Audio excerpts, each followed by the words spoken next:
Sa lahat ng mga ka-viewers natin. So ibang mode muna tayo ngayon, ano.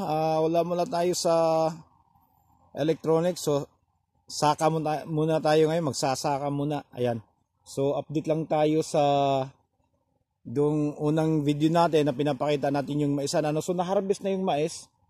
Hindi naman gaano kalakihan yung na-harvest, pero ayos na rin. Siguro ngayon mag-shift ng itatanim, hindi na siguro yellow corn dahil nga ang daming proseso kapag sa bimid pala, daming kailangan, daming sitsibretse, tapos napakahirap kapag yung sinalihang asosasyon yung doon ka aasa, napakahirap. Kaya ngayon siguro hindi ko alam kung isusulon na lang yung gastos nito, at ito na nga, pinaparmol na namin. Ayan, so ito yung dating sagingan, ano. So mula nung huling video natin ay nadalihan pa rin tayo, siguro mga 5 buwig ng saging yung nadali. Ito nga pala, lupa dito ay naiparilocate na rin namin. So nakita na namin yung mga boundaries talaga kung nasaan, ano. So may mga adjustment. So nung una medyo nag-extend ng mga ilang inches, ano. So nakita natin na medyo mas malaki pala yung nasasakupan kaysa dati yung lumang mga muhon yung nakalagay pa. Ayan. So yan siya. So yun yung parmol.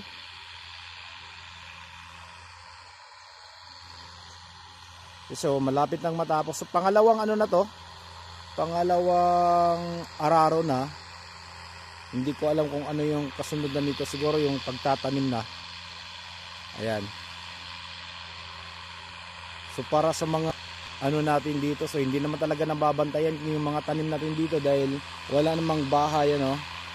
Kaya tulong na din sa mga nangunguha ng mga saging dito. So nababantayan ko dito sa bagong kinukuha nila. Parang hindi pa gaanong tama sa gulang yung saging na kinukuha. Ngayong panghuli, yung panghuli, yung mga bata pa, yung mga ginagawang pang banana chips. Tsaka yung tinatawag sa amin dito na Bisaya na ginagawa para sa nilupak, yung lalagyan ng asukal, tapos dudurogin, at lalagyan ng nyug. Yun yung nilalagyan ng cheese. Yun yung mga madalas nga na kinukuha. Yun nga, yung ginagawang pang banana chips, kasi hindi naman pwede yung gulang na yung gagawang banana chips dahil matigas pagka ginunguya mo. Kaya ito ngayon, kung napapansin nyo yan, may bago na namang saging dito.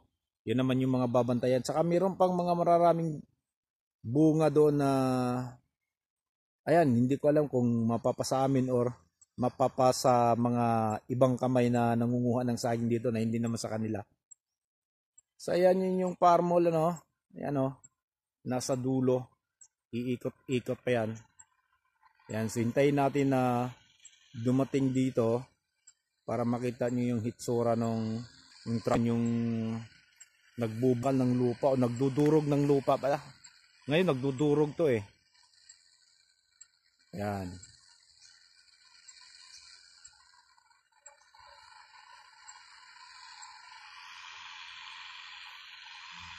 So para sa mga para sa mga ka-electronics natin, so pasensya na hindi muna to yung content natin ngayon. Ito naman para sa mga viewers, supporters natin na may mga ganito din. Ayan, so makaka-relate sila kapag may mga farm sila, no. Okay. So ito yung paligid namin dito. Ito mula sa bahay ng nanay ko, nasa mga nasa mga siguro 150 meters. Tapos tatawid ka ng maliit na sapa at ito na dito. Puro itong area na to, puro maisan, gulayan, tapos nyugan, sagingan. So halo-halo yung mga dito. So dito mabubuhay ka dito kahit na wala kang pera. Mangunguha ka lang ng puso ng saging, pako, kangkong, kung ano-ano pa, lebre. Yan.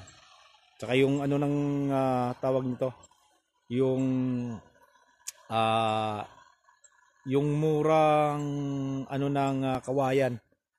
Tapos niya yung mga kamuti tops, ayan. So libre dito 'yan. Kaya imposible dito na kapag may importante dito may bigas ka lang.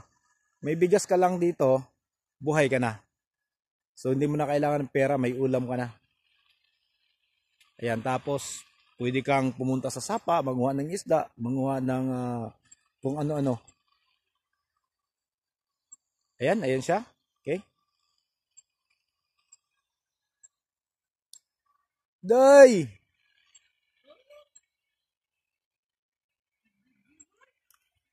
Oh,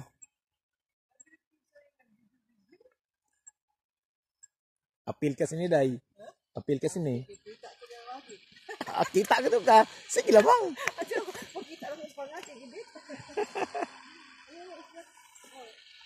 Kung ano man to, pan, sigarilyo, tubig. Awa na apil. Ambo, taga kuan man ni, taga city man ni.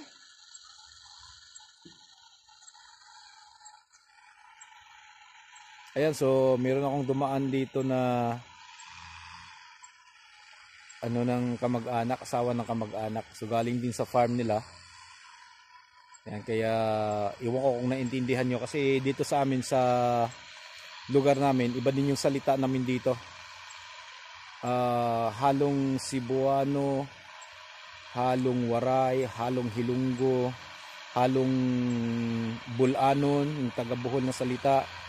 Tapos halong Surigao nun, halong Tagalog. So ganun yung salita namin dito.